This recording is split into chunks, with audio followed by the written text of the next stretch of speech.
Coldplay, the scientist. Have you seen the video of that? Great, it's just brilliant. I think I might have worked out. What is, he's walking backwards, it's all filmed backwards, but he's singing forward. Now, the only way I can work out they've done it, without CGI in it and cheating with the lips, is that he had to learn it backwards and did it sort of like bit by bit. Did he do that? He was on Zoe's show, like, about a week ago or something, and so he sang it backwards. So he learned phrases and they filmed that. Yeah. But he didn't learn the whole song, did he?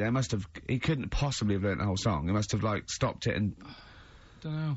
It's a great video, though. They always do a good video. No, it's very good indeed. So it was, yeah, The Scientist on XFM. Wonderful one. I'm Ricky Gervais, with me, Steve Merchant and Karl Pilkington. I had a bit of good news this morning. Go on.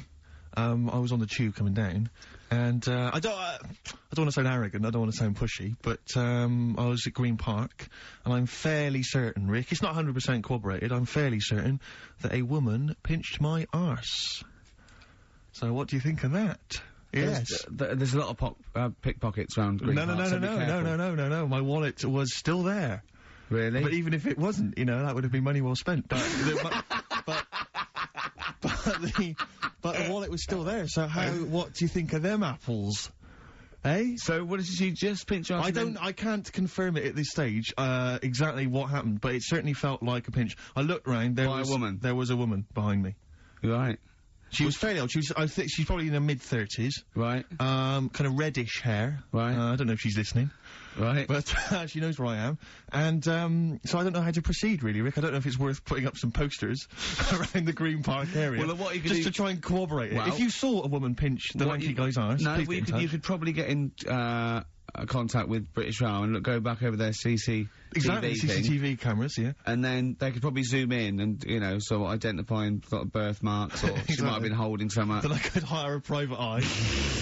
Yeah. Again, money well spent. Well, so there you go. You know, I'm just saying maybe maybe things are looking up. Things it's getting towards Christmas. The worm has turned. I mean, you know, it's a little, sexy story to get the show going. it is but what do you make of that then, Karl? We'll look at that, you're quite damning. What's your answer? Well, I mean, you're quite a tall fella. Sure. So, she must have really wanted to sort of reach up and have a pinch. Hmm. You know you think she was a dwarf? She did it with her teeth? He didn't say she was a dwarf. No, but Steve's taller than, you know, his arse. Yeah, but his arse isn't 6'9", is it? His arse is about 3 foot off the floor. 4 foot? What? 4 foot off the floor? No, I don't think so. About 3. She'd have to be a midget to have to reach up to pinch Steve's arse. He is very tall, but... Yeah. I don't know what your point is there, Karl. You're just trying to, you're just, I think maybe just a little bit jealous. Just a little bit of jealousy. Well, do you know what happened to me on the way in? Go on. A homeless person called me a dickhead. How did he know? Do you know him? Is that what? He's like the local big issue fella. Oh, yeah. Yeah. And he knows me, he sees me walking up and down the street. Oh, that's how he knew you. Right. So, so normally I have a bit of a chat with him and that. And I walk past him. And, you know, I can be a little bit cheeky with him, because I've been cheeky with him in the past, with stuff. You pinched his arse? No, just, you know, saying stuff like, God, you're always there, I mean, you got home to go to, and stuff like that. Yeah, just breaking the ice, go on. But he knows, and he'd laughed at that, right, last time, so I thought I can be a bit cheeky, right? So he goes, do you want a big issue? I said, no. He said, come on, I've got loads of them, right? So I sort of said, oh, when I was a kid, and I used to do a free paper around the free papers one, I said, just put them in the bin and go home, right? And he went, yeah, but how am I going to get any money doing that, you dickhead? You see, I can see his point. He is homeless and having to sell newspapers to get 50p or a quid or whatever. Yeah, and sometimes I treat him, right? And today I didn't have any money. I had a takeaway last night, and I normally give them a quid, and I felt bad not being able to do that, because I didn't have any money on me last night. Right. I couldn't look him in the eye. Did you explain this to the homeless person, the traumas of the takeaway without the tip? Did you explain that, you know, you've had it hard as well? I go, look, you don't I had food delivered to my warm flat. Yeah. It was a nightmare. You don't know what that's like. You don't know what the trauma is, because you can't have food delivered to your flat, because you haven't got one. So please don't look at me like that. You should have said. But most people ignore him. At least I gave him a bit of acknowledgement and sort of... took the mick. Yeah. I didn't think I was. I just was being friendly. No, I know. You gotta be careful with the homeless, because this is true, and this is, you know when the clocks went back recently, so you got an extra hour in bed? Yeah. And, I was at Cash Point with a friend of mine, and there was a homeless person sat by the Cash Point, and, you know, we would get some money out, and she said spare some change, and my friend's, he's a bit awkward, he's just trying to make conversation with her, he went, oh, clocks go back? Extra hour in bed? Oh, no. I gave her £2. I felt so bad. He didn't do it intentionally. He didn't realise what he'd said. Just making conversation. Bumbling. It's tricky making conversation with the homeless, because there's so many areas you've got to avoid. You know, what was on the telly. Yeah. You know. Although I get recognised by homeless people, and I don't know where. Well, you've got to remember that's very much your demographic, Rick. Yeah. You know, Dixon's people window. who watch TV through the window of Dixon's. Yeah, in Dixon's. Yeah, there was a Ricky Gervais as well. Yeah. Pop the telly on. They can smell the alcohol on you. They think you're one of them. Oh, I've had to cut down on that. I've been really good with this training thing. The boxing. Play a record and I'll tell you about that. I had my first week of training. I'm in trouble. I'm struggling. What do you want to play? Oh, we've got a bit of, have we? Stone Roses, classic. Feeder, come back around. XFM 104.9. Ricky Gervais, Steve Merchant, Karl Pilkington. Alright? Yeah, so I had my first week of training for this, charity boxing. For those who don't know, I'm fighting Grant Bovey, Anthea Turner's husband. It sounds arbitrary, but it's actually because he's, at 41 and about my weight, a bit taller, I think. But, and we've never done it before, but, no, it'd be fun. Battling someone for charity. Yes. No, but, it's, and I can't believe my luck, because I've been a fight fan for like 30 years, and they took me shopping, they bought me all the gear, and, the training's great. It's really hard. I mean, it's, I imagine it'd be really hard, and it's probably slightly harder than I imagined. And the only bit I like, so I don't like all the exercise and all the stuff you've got to do. I like the bits that look a bit like something I've seen in a Rocky film. Right, sure. You know, we did that thing with the string along the ring, and I have to pop up and punch, and that was great. Right, nice. Skipping's not bad. I'm trying to get good at that. I like that ball that you go. Yeah. Are you any good at that? Is that? I'm getting good at it. And what's that teaching you, that particular thing? It's just the rhythm, is it? It's rhythm, and of course your arms are up for that long, so you've got to keep your guard up all the time. Yeah. So that teaches you to keep your arms up. And you were up at 6 this morning, you broke some raw eggs into a cup, and then you ran up the steps of the town hall, didn't you? I know. With loads of people following me, and I shouted, Bovey! at the top. No, I'm not going mad. Just, you know, once every other day. But I'm struggling now. I woke up today, and it's like I'd been hit by a car. Yeah. Just everything aches, so the muscles you haven't used. But, anyway, I had a meeting, the first time with the people, the program makers, because they're following me for a month and everything, and Grant as well. And they said, you need a sort of nickname, just for a laugh. And I went, what's Grant using? They said, I think he's gonna use Gorgeous Grant Bovey, or Grant. I went, I don't know, so I better go against that.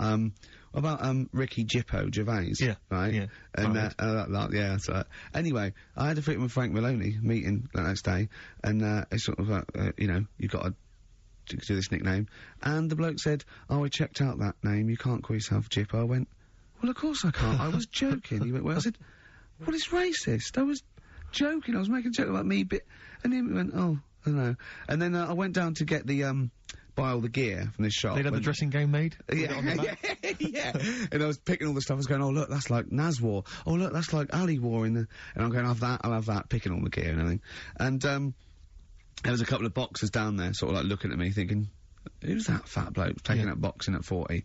And, I said, I wasn't. And, bloke went, yeah, how you doing? I went, yeah, so how long have you been in the game? He said, I've been boxing 20 years. So how many fights you had? He said, about 40. I said, yeah, help me, I've got to think of a nickname. And I thought, Ricky Balboa Gervais. He went, right. I went, or Ricky Marciano Gervais. He looked at me and went, what about Ricky Martin?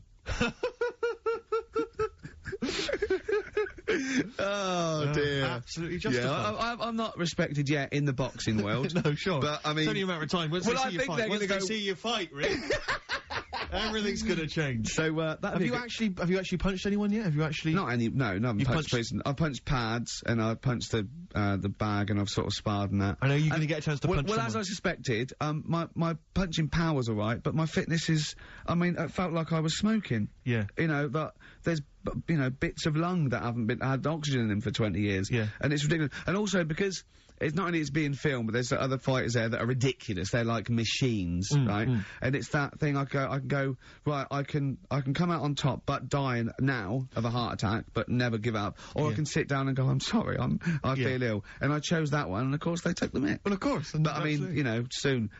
You know, as I said, I haven't got the respect yet of the boxing fraternity. But and how long have you got then before? 4 weeks. Okay. So and do they think that they can turn you around health-wise in that time? No, they're going to be coming out on a Zimmer frame. No, they're going to, you know, they're going to teach me the basics and see how it goes, you know. Right. But I mean, you know, and each round is 4 seconds. Is that right? Yeah, 2 4-second rounds. with a 2-hour break in between each one.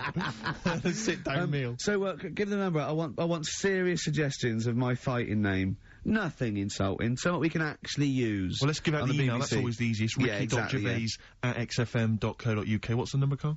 08700 800 1234. And it doesn't have to be in the middle. It could be at the beginning, like the Rage. Okay. Ricky the Rage. Ricky the Tits. Sure. Ricky the Man. Play a record. Big it was a good day, Ice Cube talks to me about my life in the pub. No. A couple of emails are already coming in. They're flooding in, Rick, inevitably, as boxing name suggestions for you. This is one from Matt, I think. He's given a couple, actually. Ricky the Pudding Gervais. Ricky Big Mac Gervais. There's a theme here. Ricky Pasty Gervais. The pasty. I quite like the pasty. Here comes the pasty. As Karl said, he says the thing is, if you have a really good nickname, it's embarrassing when you lose, whereas if you just call yourself, it's not so embarrassing when you lose. Karl, this is doing no good for my ego. Do you know what I mean? If you have, like, Killer Gervais. Yeah, and then you end up, like, vomiting, choking on your own vomit upside down, hanging out the ring. What happens if you win? Do you have to do something? Whereas there goes the pasty being stretchered off in the first 2 minutes. It's not such a problem. There he is, being lightly basted. And chucked down a mine. What do you mean, what do I have to do? Say if you beat Grant, say if that happened. Right. What happens next? What do you mean, what happens next? What? Do you think, this is a contention fight for the big one? But do they... Well, then we make Ricky 2. No, but, you know... Do you know if they're planning on making more money? Because it's for comic relief, isn't it? So what happens on the night? No, it's for a charity of our comic choice. relief would make sense. Well, whatever, right? Yeah, it was last time. I think that was last time. Is it sport relief? It's not sports. It was last time, but this is. I think this is a program where and how do we? Sorry, how do you make money for charity from this? Do we pay to sort of for how many punches to the head you're going to take? Or no. I just how think long you're going to last? I assume the BBC donate money, or someone, or a sponsor or whatever, so I don't know, just donate money. Because it's actually a programme, this is more about a programme with a, I think, a charity angle. So, So as if you get, like, killed, there's more money and food to go around. Maybe. But no, I mean, the thing is, what's the next step? Because if they go like, right, yeah, well done, you've won, thank you very much. Well, Karl, what do you expect? That its winner stays on? Like in a fair, where I go there, I let people punch me in on Bird and Manning. Yeah. And then my twin gets up. Yeah. It's just it's a programme. He's not going to turn pro. It's like faking it. Yeah, but what's the point if it's not going to go anywhere? Well, look. Sorry, him fighting Grant Bovey in a ring is not entertainment enough. Yeah, what's the matter with you, Karl? Man's going to get his face pummeled in. That's going to be hilarious. Right, when I did boxing at the youth club... When he did boxing, he fought once, he fought a little weak kid, because it was his first day, battered him. Next week, it was someone else's turn, and he got battered and he left. Yeah, I said, right, I've had enough. But there was yeah. There was a ladder there that I had to work. Right, and I decided after the sort of the first step, I thought, it's not for me, this. Yeah. But if you win, it's all kind of like, right, well... Yeah, the world's your oyster. But it's a programme. It's just a one-off programme, isn't it? It's like, it is like, you got to treat it like faking it. Yeah, but faking it, right, that little gay fella who ended up being a doorman, he's actually doing that as a proper job now or something, he loved it so much. Do you seriously think I have any intentions of getting into the fight game and leaving entertainment behind? Well, what's the point then? What do you mean? What's the point in what's the point in watching television? It's entertainment. Or educational. I watch it to sort of soak in information. Well, this is educational. I'm learning a lot. I'm actually learning a lot, and I can't believe my luck. I've got professionals telling me, you know, hopefully how to lose weight and punch hard. That's just fun. It's like having golf lessons. Right, but say, I mean, here's an example. Go on. It's a nice way to plug it. We've got Rockbusters coming up in about 10 minutes or something, right? Now, Look forward to that. people email in, and they don't just do it for fun. They do it because they know they've got some good prizes lined up. Right. So they're doing it because it gets them something. Yeah, my prize is that I've learned something in life. I've gone through an experience, and hopefully I'll come out in some way better if I don't get mashed. That's it. That's the prize. That's why we do anything, isn't it? I think this is example of you, Karl, is that you give up too easy. Yeah, you know, and you took up the boxing, you gave that up straight away. You think there's no point in anything? I did Crusaders for I think I lasted that out for about 4 weeks. What's Crusaders? Well, it was my mate, right? He was religious. Uh-huh. And I'm not really. But No, I mean, you believe in ghosts, though, and shadows pushing people off bikes. But go on. But it's the same time, I think I told you once before that I went to the church with this lad because I swore and he said he was going to tell me dad. Yeah. I was effing and jeffing. So he said, if you come Is that how they get people to church nowadays? I love that little kid that, yeah, he hasn't got the idea of the protection game. There's nothing in it for him. Either you turn to religion or I tell your father. Right, so I went to church with him and that, and then the next week he said, I know that was rubbish and you didn't enjoy it. It's when I got kicked out for messing with a tennis ball in the pews, right? I don't think we've heard that, but I don't think we could possibly go into that now. Summed it up. Yeah. So, Well, no. come on, we'll come back to that. You had a tennis ball and some pubes. No, in the pews. In the pews, right. Yeah. But anyway, so I went there and I said, I don't think much of this church thing, it's a bit boring. Sorry, and so you went to church and you ended up in the Crusades? No, it's called the Crusaders. What it is, it's meant to be the fun part of religion for kids. Right. And my mate said, oh, you want to come along? It's, you know, you go on a Friday night and do it on a Sunday as well. Right, so I went on the Friday night. It was brilliant. They had Sabutio, played table tennis in this dead big old house. And what do they do at the end? Say, I hope you enjoy yourself. Remember, God gave you all this. Well, it's sort of, you know, enjoy the simple things in life. You don't need computer games. You can play table tennis and that, and talk with your friends. Yeah. And blah, blah, blah. I thought, yeah, that's all right. I think you'd be happy in a young offenders institute. You get to clean the toilets there. But don't forget, Karl, I think God invented Nintendo too. Right. Well, anyway, so that was all right. I loved it on the Friday. Yeah. And my mate said if you go for 4 weeks in a row without missing a day, you get a free badge. And, I was and like, salvation. I don't like all this sort of being stuck in stuff. Do you know what I mean? That's Yeah. what me head in about get school. tied down. Yeah. Do you know what I mean? It's like, every day. Yeah. Right, so, anyway, so you've got to come again on Sunday, so I thought, well, we'll have another game of table tennis, it'll be alright. Yeah. So anyway, I go on the Sunday. Who was this servant of God? Right. I go on the Sunday, it's like a totally different club. There's no table tennis. That's how they trick you. No Sabutio. Yeah. They start handing out Bibles. Oh. And It's I like a was like, timeshare thing. hang on a minute, right? They trick you. So I didn't go again on Sundays. I used to just go on the Friday. Just go on the Friday. Brilliant. Brilliant. I'm amazed no one else saw through that. Well, the thing is, there used to be loads there on the Friday, so I bet I there thought they won't even notice that I'm not, like... Yeah, do you know what I mean? That I'm not showing up on a Sunday. So anyway, carried on. It was Just brilliant. this kid in the vicar? Oh, I love that. You got one over on the church. So Yeah. I was loving it, right? Playing table tennis and that. Yeah, And then on a Sunday, they found out where I live, and the head fella started coming round, knocking on the door. God. He's everywhere, Rick. Why did he knock? The fella... Politeness. The fella who, like, ran the club, he started coming round knocking on the door. And I saw him coming up the path, and I said to my mum, oh, it's the fella from the Crusaders. Yeah. She didn't even know what I was No. in. She thought like, you were what off are nicking talking hubcaps about? and stealing cars. She Yeah, didn't yeah. have a clue what I was talking about. You've been going to church. To church? I don't You believe it. little bleeder. That's not how we brought you up. So I said, look, just tell him I'm not in. Tell him I'm not in. And she had to keep doing this, and they were coming round every Sunday to try and make me, like, go on a Sunday. It was really important that I went and that I was abusing the system and all this. Anyway, I didn't go. And then... Why didn't they just tell you on next time we turned up on a Friday? Yeah. No, well, because there was so many people there on a Friday, you just get mixed in the crowd. Yeah. It was jammed. It was well popular on a Friday. Yeah. Yeah. Right? But anyway, on one of the Sundays, it was quiet for a bit, and they stopped coming round. So I thought, right, I can go out again, right, on a Sunday, because I used to avoid hanging around the house in case... What sort of reign of terror is this? Incredible. Right. So I thought, It's right. like the Spanish Inquisition.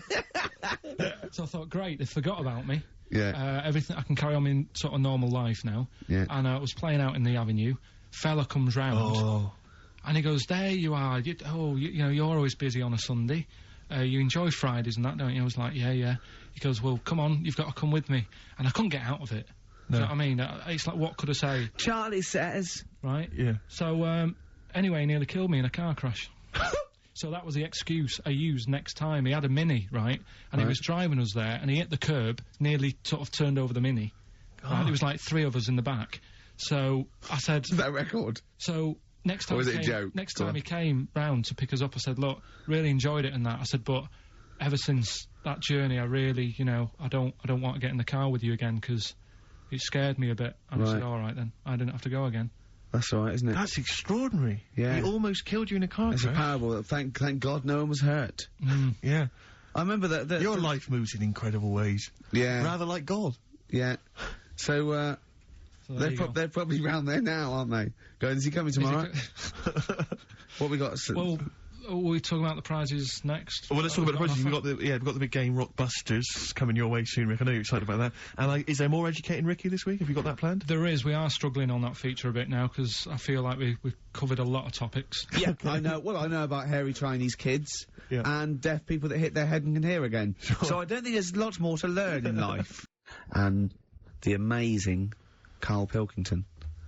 Right, prizes. Yes. List them.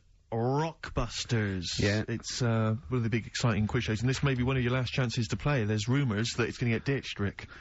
Rumours that Karl Pilkington, the creator and mastermind behind it, has already grown tired of it. It's off and the way. You heard them earlier on, the very best of the Stone Roses. From that we played I Want to Be Adored. That's one of the prizes. That's a nice little Christmas compilation. Second hand now then, really, isn't it? Second hand, yeah. 50 years of the greatest hit singles. I'll tell you there's some great stuff on here. Opens, Rick, with Bohemian Rhapsody. One of the biggest number ones of all time. If you've not heard that enough already, you're followed then by John Lennon's Imagine, Candle in the Wind, Elton John. You've got all on one CD, Stephen. Well, these are some of the greatest rock minds. They've chosen some of the best songs by some of the best artists. Go on. Paul McCartney's Mull of Kintyre. That's on there. We've got let me see. That is pretty impressive though, because they are real big classic number ones, as opposed to the song by the artist they didn't really care about. You see those things on this is not available in the shops, and it's the second best song artists have done. It seems odd that we're giving it away on XFM because it includes Robbie Williams' Angels, Atomic Kitten's Whole Again, Spice Girls Wannabe, Kylie Minogue's Can't Get You Out of the Head, and I think it closes, well it almost closes with Steps Tragedy.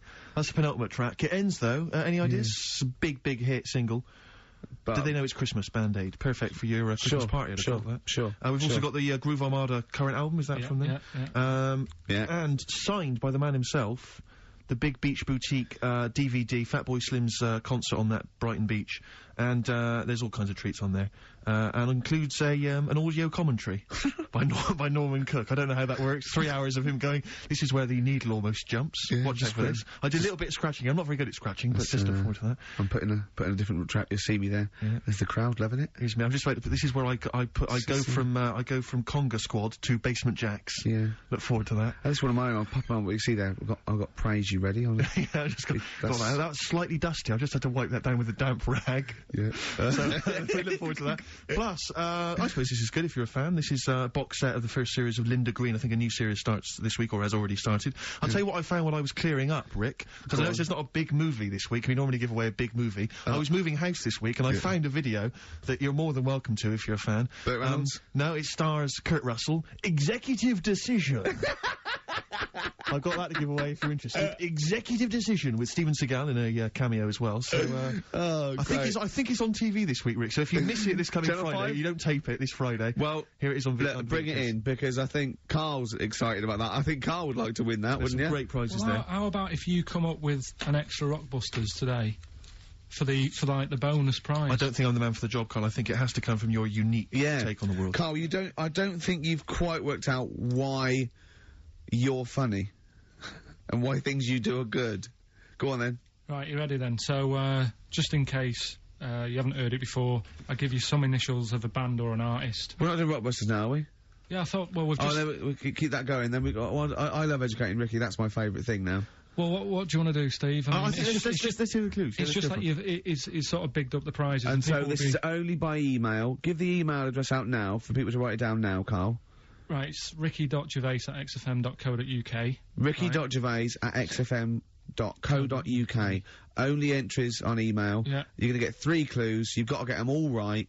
And you win all the You win all those prizes you said. Okay, Karl, go on then. Right, and just a quick example, one of the first ones we did, it was like AK, and the clue was exploding pet, and it was atomic kitten, right? Yeah. So you understand how it works now. These are your clues. The first one, that army has got some nice trenches. That army has got some nice trenches. Excellent. Yeah. And the initials there are DW. Do you write some of the questions for 15 to 1? Go on. So that army has got some similar phrasing. Trenches, okay. Okay. The second one. What were the initials there, Karl, on that person? DW. DW. Yeah. Right, the second one. The top of them curtains are all wrecked. All the materials all worn. He acts it out though. We've got to get him on telly. We have got to get him on telly because his little face and his gestures. That's the second one. The initials being HV. Okay, the top of those curtains are wrecked. All the materials all worn out. Right, HV. And the final one. Here's the final clue. I was in Texas the other week. Right, I tripped and landed on my knees in a puddle. What's the initials? WH for that one. So I was in Texas, I tripped up, landed on my knees in a puddle. So that's WH. Incredible. You've got it! Is it great? It's fantastic! It doesn't work! Okay, time of during the record, Remember you're playing for these compilation albums. We got the Fatboy Slim DVD, Linda Green on VHS, and of course Executive Decision, starring Kurt Russell as well. Oh, God! Bob Dylan. Just Like a Woman on XFM 104.9. Couple more names, boxing nicknames for you, Rick. I think this is from Josh. Ricky Blue Eyes, I quite like. And he's also put Toad Rage.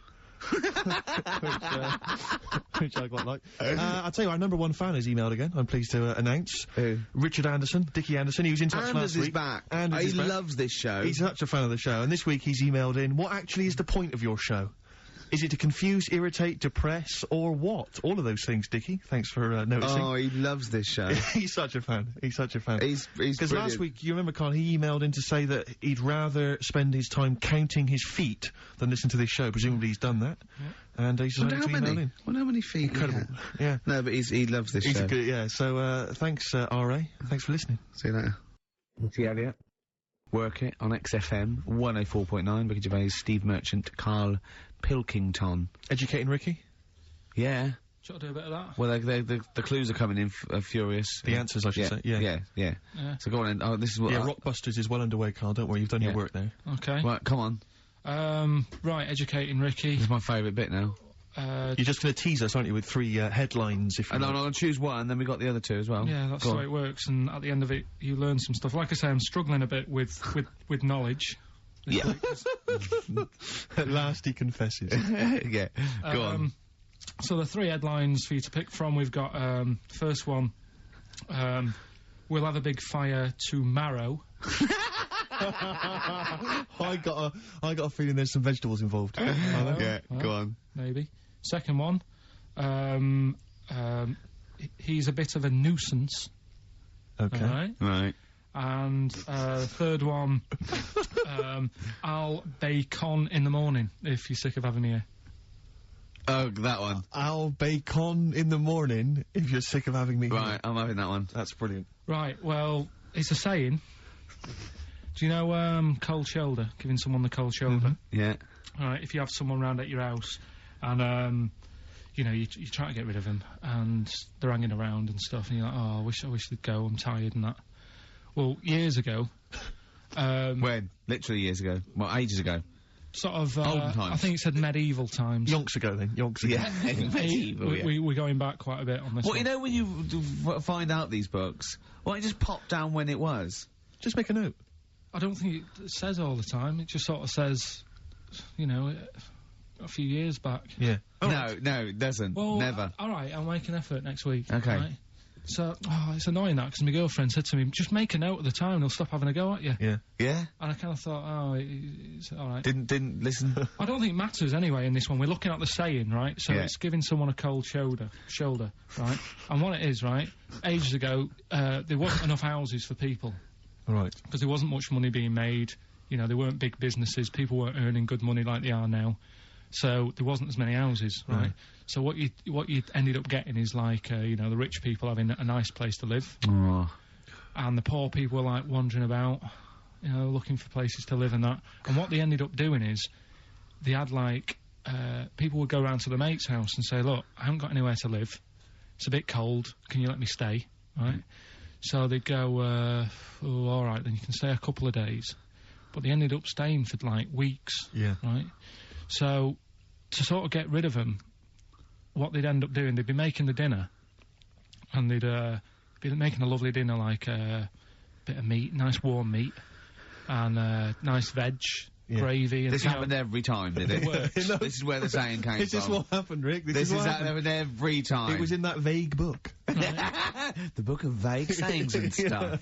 Right, so they'd be making a nice meal, but what they did, they looked after all the family. But the person who won't go home, they just give them some, like, sort of a cut-off of cold meat. Right. So they'd say, you're giving them the cold shoulder.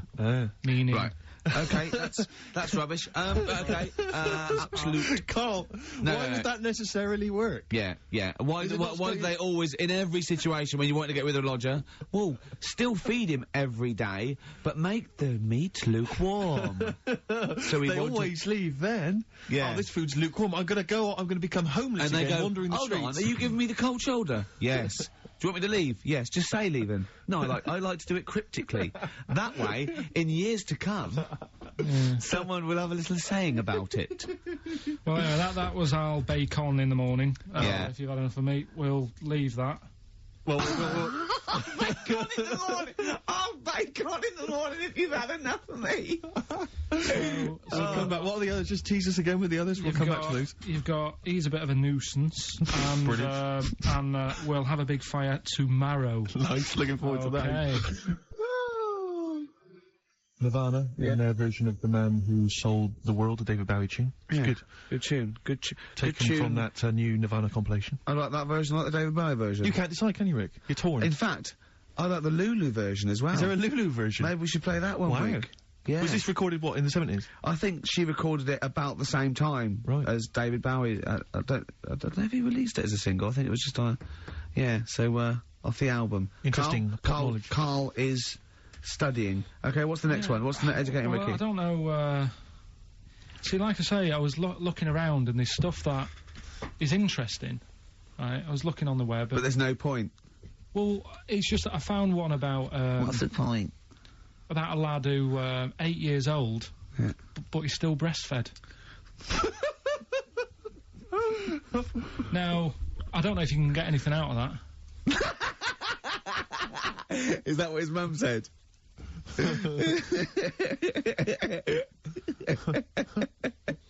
What do you mean I don't know if I can get anything out of that? You don't need to. No, it's just that, you know... Where did you read that? That was on the internet. Oh, well, yeah. You're always unspecific when you mention it. It's just it was on the internet. Well, I'm trying to think what I put in. I think I put in Y to see if I'd confuse a computer. Go! You are... No, I did no, honestly. I did a search, put in Y, and it came up with funny things that, like, why is this person doing that? Why is that? And it had a picture of this 8-year-old lad, sort of, you know, on his mum's nipple. And, it was saying, you know, is this healthy? You sure that wasn't asking you that question? What? I put in Y just to confuse the computer. Like, the computer going, what do you mean? Yeah. Stop it! Yeah. Oh, look, last week, I was walking, home with him, and I went, he was saying something stupid, and I went, I've got a competition for next week. Let's do a phone-in, and it's called Karl Pilkington, Genius or Fool. Yeah. Right? And he went, No. I went, why not? He went, well, it'd be confusing, because they say there's no difference between genius and being a fool. You do though, don't you? No, but it's rubbish, and people say there's a fine line between madness and genius, and, you know, it's a ridiculous soundbite. They don't say there's a fine line between a genius and an idiot. Well, the people who do are idiots. Yeah. So what would you do there, though, just to sort of wrap that little thing up? What would you do? That lad loves his mum's his mum's milk. What are you asking me to come up with? No, I'm a just... title for the story? No. It's just what would you do? Right. What do you mean, what would I do? Well, it's causing a bit of a problem in the area, right? What area? In America, I think it was. Oh, America are a problem, are they? George Bush is worried about this kid who's breastfeeding at 8. Imagine it like this, right? Right. No, so, Karl, what are you asking me? About this spurious story you saw on the internet? I saw it on the internet. There's an 8-year-old lad, he likes his mum's milk. Yeah. And it's saying, is this right? Should it? No, it's not. On? But what do you want Ricky to do about it? It's not his responsibility. Yeah. No, but the little town that he lives in, they're all causing an uproar, right? Going, this isn't right. You know, I can't let my kid play out in case he's in the garden with his mum getting a bit hungry, right? So, oh God, what should they do? Because his mum's saying, well, he likes it. Yeah. And he, you know, so what do you do? I don't know the laws. No, but I'm not asking you to sort out the laws. I'm just saying, if you lived in that neighbourhood, what would you say? If you went up to him and said, look, everyone's getting a bit fed up with this, look. I'd say, what would I do? What do you mean, what would I do? What are you asking me? Right, it doesn't matter. No, what are you asking me? What are you asking me and Steve and the public? I'm just saying, say if you live next door to this woman. Yeah. Right? The kid's hungry, 8 years old. He's out playing on his bike and he goes, Mum, I'm getting a bit peckish, and he goes, alright, son. She whops one out. And he starts having his milk, right? You live next door, you're putting your washing out, and you see this going on. You're getting a bit sick of it, because it's gone on for months. 8 years, I assume. Why is it your business? Why are you such a nosy neighbour that you're concerned? What would you do, Karl? Let's turn it back on him. Yeah. What would you do? What's your solution? What would you do? Well, I thought I'd say, right, why are you doing this? And she'd say, because he likes it. And I go, all right then, put it in a bowl first. And you think that would sort that out? No, because I was thinking about the whole thing, right, and you do that when you're a baby, and everything's all right, innit? Yeah. No one bats an eyelid at a little baby having a bit of milk from its mum's breast, right? Yeah. You'd almost say it was natural. But you grow out of it. It's like, you don't see. It got me thinking about things you don't see. And you don't see...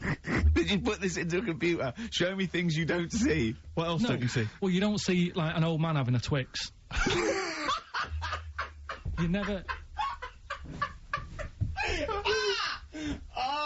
So what... You know the terrible thing about all this, Steve, is he's right. You don't see an old man eating a Twix. That's a terrible thing. So what they have got, right, they've made old man toffees, haven't they? They've come up with Werther's. Is that a song? Oh, God. You don't see it. No, listen now. So they've got their Werther's, right? Yeah. So look at him! You think he's giving a lecture at Oxford? It's not going anywhere. No, go on, sorry. Go on. I'm just saying, right, you grow out of things. Yeah. And the old man, I'm sure when he was a kid, he'd have a Twix. Yeah. But now it doesn't look right, so he's having... It doesn't look right! So... Right. I don't think Werther's originals were specially designed for old people. I think they were sweets that just happened to have been made for years. That's why old people eat them. Yeah. They didn't go, hang on, there's a market here. I've noticed old people aren't eating Twixes. Quick, let's make some old man sweets. But the little advert, he gives it to his grandson as well, doesn't he? He goes, I have a Werther's original. Oh, I think it cuts, though, before he throws it back in his face and goes, get me a Twix. And a damn curly-whirly, Grandad, you old fool. Electric Six, Danger, High Voltage on XFM, 104.9. Sums up the show. Danger, High Voltage. Indeed. Ricky Gervais with me, Steve Merchant, and the amazing Karl Pilkington. So, other things you don't see, Karl? Got any other ones, or you obviously been thinking about this? What confuses you? When you look out your window, what confuses you with the world? What do you walk around going, oh, that's a bit weird? I remember, when you were in, Edinburgh, you were confused because you saw someone putting a parking ticket on some rubbish, which confused you. Yeah. That was weird. Yeah. The world's a crazy place, isn't it? I mean, whatever you look at, you can... Do you know what I mean? Like what? Like what? Well, anything. I mean, you could look out the window there and you'll see something, you go, why are they doing that? Yeah. What are they doing that for? Yeah. I'll tell you this maybe we should bring back White Van Karl. There's some interesting questions this week, Rick. Yeah. We could pull that out of the bag if you're interested. Shall we do that? Just get Karl's take on the world's Let's do it, views. let's do it. I'll tell you what, we'll do that in a second. Let's have another Educating Ricky, because I think you got sidetracked with your talk of Well, just the other thing on things you don't see. Look at the way when I went to school, there was 2 kids with them big heads. Now, You don't never see them. Sure. Yeah, but no one else saw them anyway, Karl. It's only you that saw 2 of them, not related, and wouldn't hang around with each other because you think they thought it would be too obvious. Webbed fingers and big heads. That's amazing. And there was a kid with a pigeon chest. So. Oh yeah, and the lady with the head like a bag of spuds. Let's not go through these again. It just through raises too many questions that can't be answered. Yeah. Right then. So we've got we'll have a big fire tomorrow. Yeah, go on. Is that the one you want? Let's go for it. Right. I think this was like round the 1700s. Bluffing. And Just bluffing. Who was the king then? Dunno. Go on. But it's about the word bonfire, right? Bonfire. Bonfire. Yeah. Do you know where it comes from? No, go on. No.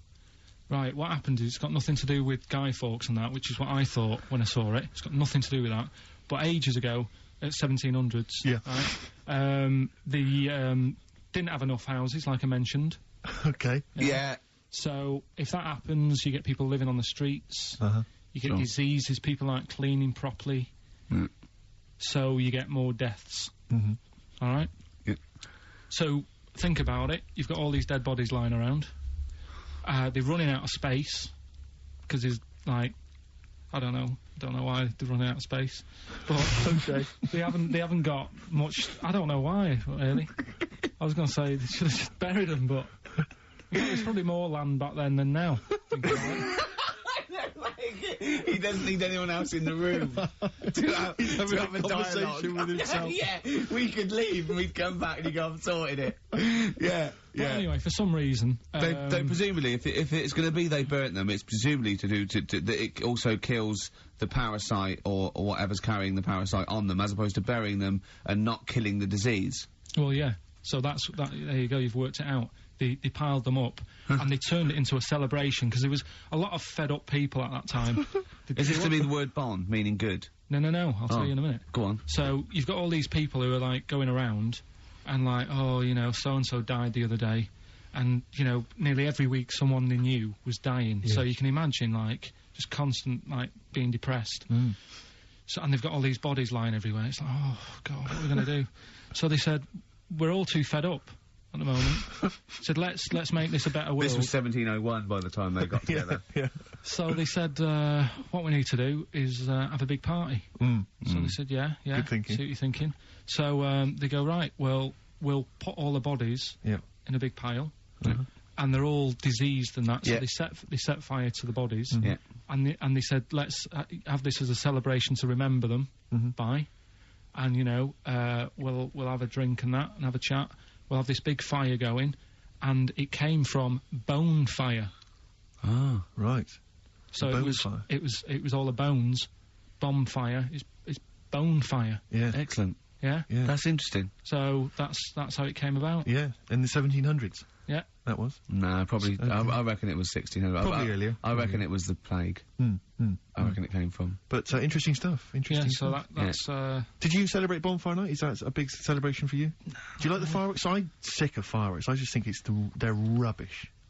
I'm not impressed. I've never been impressed by fireworks. Even as a kid, you know, you have to go to, like, sort of community kind of gatherings with the bonfire and fireworks, and some local vicar or whatever would come out and... But I also think the adults think the kids love it, and if they just got together and said, should we go this year, they'd all go, no. Absolutely. Let's not go this year. What would be better is if the vicar had wheeled out like a massive rocket, climbed in, gone last one to the moon as a bender, and then fired himself off. Now that, I'd pay to see. That's a fireworks display I'd like to see. As it is, it's just rubbish. Oh dear. Yeah. That's excellent. Karl? Yeah, I'm not keen. No. Sorry, what clue was that? We'll have a big fire tomorrow.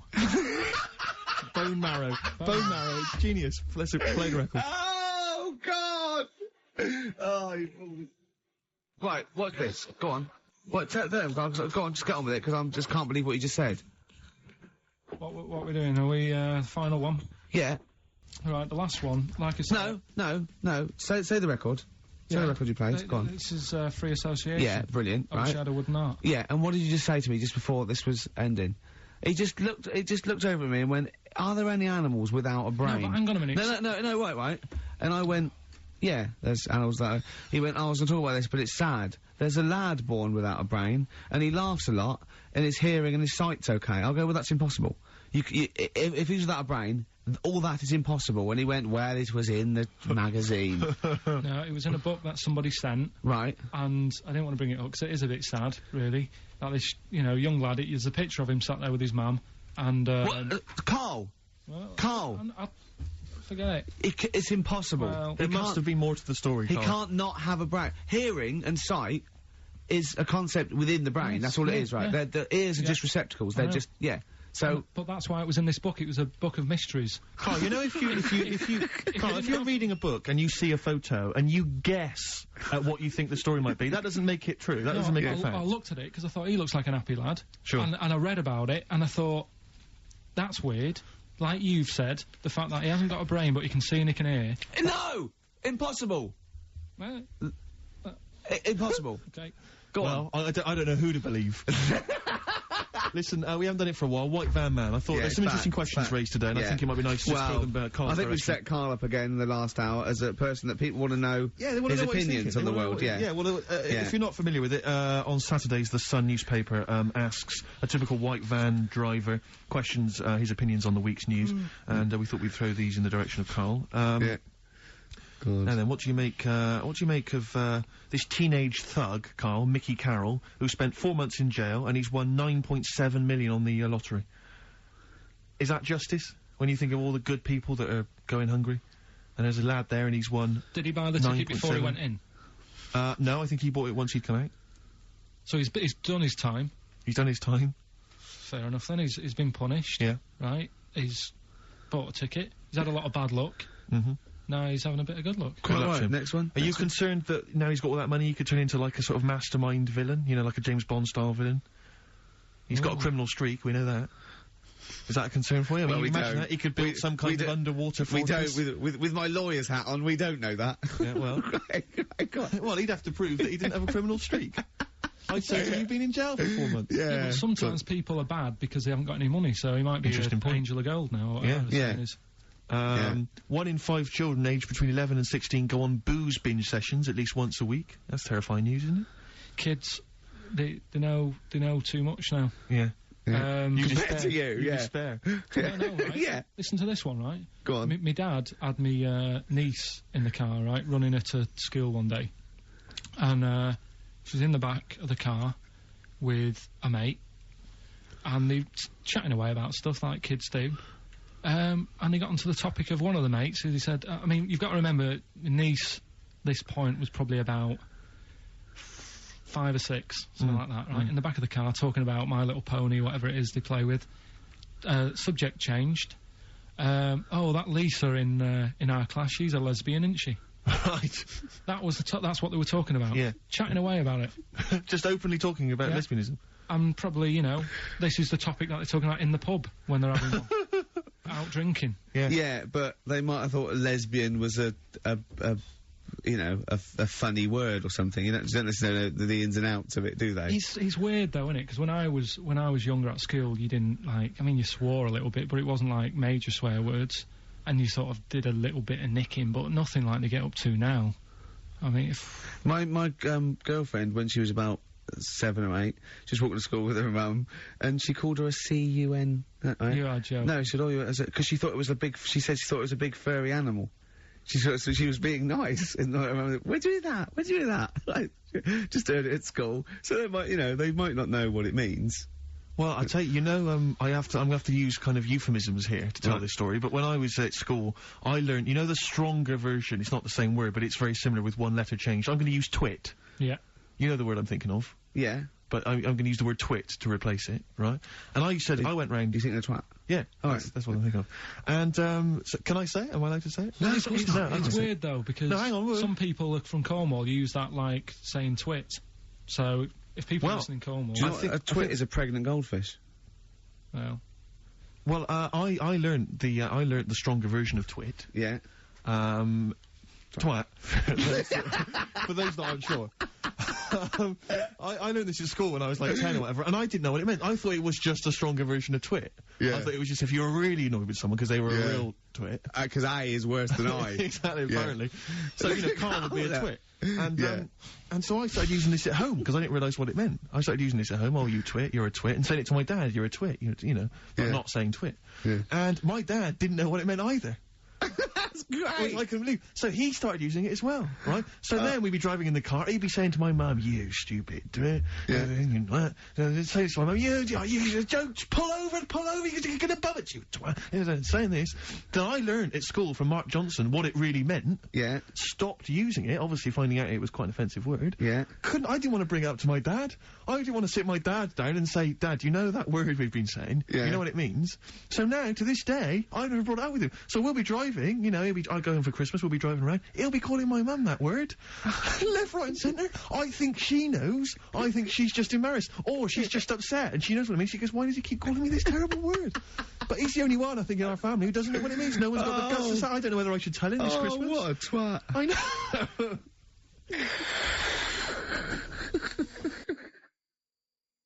Good to hear that again. Always good to hear that. Suede. Animal nitrate. Karl was all flustered because there isn't a record set up, but he's getting all tizzy. He's been more worried about his competitions than sorting out putting records on ready. What? I'm after Steve's song for a lover. Well, I'll tell you what, why didn't you carry on with your educating Ricky section? I'll have a look on the CD. We'll keep it going, Steve. Yeah, Cover you keep it. Go on then, right, okay. We've had a few emails. Anyone got it right, Karl? Anyone Educating Ricky, that's the final one. We've got to get that out of the way. We've got to get Rockbusters as well, though. We can do that at the end, we can Go on then. But we've only got 5 minutes left. Come on, just do Educating Ricky. Right. God. The last one that we haven't done is, he's a bit of a nuisance. Go on then. Again, not really that interesting. Thanks. No, again, I spoke to you in the week, and I had much better things, like when I tell you about Brian Blessed climbing Everest, and for some reason it made him, it played havoc with his belly, and he followed through, and he had to clean up. Shut himself? Yeah, using ice and snow. Why are you telling me that Brian Blessed, in what way is telling me that Brian Blessed shit himself once in any way educational? Because I was saying how he was climbing Everest, right? Right. I give it to him, he's an actor and that, but he gave that a go. Yeah. Right? It played... What's the point of that, you'd say, wouldn't you? You'd say, God, he's you know... So he's alright. Me doing a boxing match for no reason is rubbish, but him climbing Everest and shitting himself... Yeah, he did that. ...is commendable. Right, and he's only gonna, like, go and do it again. He's gonna climb it again. Yeah, but he might not shit himself this time. Yeah, but what's the point in going? Nothing's changed up there. Yeah, good point. Yeah, Haven't you been? Well, it has. They've probably cleared it up by now. Right, but, it's slip on it. I can't even be bothered telling you this one, because... Come on! Just honest, do it, or do it now! Steve, how we doing? Look, no, never mind that. Look, just tell me what that means. Oh, he's a nuisance. Oh, this is so annoying, Karl. I'm gonna go mental. Right, talk! Right, listen, I'm just putting this in here, right? Right, nuisance is a bit of a nuisance. Yeah. Apparently, the old fella who used to hang people... 1700s? Yeah. He used to be able to tell somebody's weight just by looking at them. Right? That's a bit of a bonus fact. We'll be the judge of that. The thing that I wanted to tell you is, money for old rope, do you know what I'm saying? I can't even be bothered. Yes, you're gonna tell me now. Come on, Karl. Right, I mean it. Basically, money for old rope came from the... right. What was all that about? He can tell someone's weight. What was that bonus for? fact. And Brian Blessed shitting himself. What are you... What? No, tell me that now. You nearly made me swear then. I'm getting really annoyed. I'm getting really annoyed now. Tell me this back, Karl, or I'm gonna go mental. Come on, Karl, time's running out. More that people, years ago, when people used to be hung, right? Right. If you didn't like the person who's been hung, you'd go, God, I really don't like him. And so you never forget the time. Presumably if they're being hung, we take that as read. Yeah. So they never forget afterwards to get the hangman to get the rope and to cut it up into little pieces, and he'd sell them.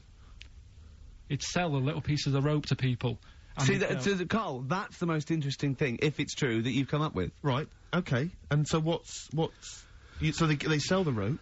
They sell the rope, and it's money for old rope. Money for old rope. Meaning, like, you know, God, it's easy to make money. That all they have to do is cut it up and sell it. I'm cynical. I'm not so convinced. Right, listen, we're really tight. We haven't even got time for a last joke. We've got an ad break, and we've got to give out. Okay, give the answers then. This is ridiculous. So, Steve, do you want to pick a winner? I've got a winner when you give us the answers. Okay, so the first clue was that army has got some well nice trenches. Yeah. That was DW. Who's that? Dandy Warhols. That's brilliant. That's brilliant. That's good, yeah. The second one, the top of them curtains are wrecked, all the material is worn. Yeah. HV, that's Holly Valance. Oh, he got a phone call for a woman saying I haven't heard it, and he was talking to her off air, and she went, what is it? So-and-so, them's curtains. She went, oh right. He said, you know the thing around the top of the curtain is a palmet, not a valance, and he went, cut her off. Yeah, but my auntie's always making balances on everything. I'll tell you about that next week, right? I'm looking forward to that. Right. Is this the one that farted for 5 minutes? Yeah, the very same. Yeah. Right? So, we'll talk about that. I was in Texas, I tripped up, I landed on my knees in a puddle, WH, wet knee Houston, right? Wet knee Houston. Yeah. So, you're a maniac. So, who's a winner? We've got Pete, Catherine and Laura in Newcastle upon Tyne. They're listening online, I assume, and they're going to get Digital. those great places. And remember, they got loads of stuff. They got the DVD here. They got Linda Green. They got Stone Roses. They got another compilation and Executive Decision. What did you read about Brian Blessed? Is it actually true, or have you lied with someone else? It was an interview with him in it. And what did he say? Come on, what did he say? He said I climbed Everest and I played havoc with me belly. Let's talk about it next week. We've really run out now. Oh, you're a fool.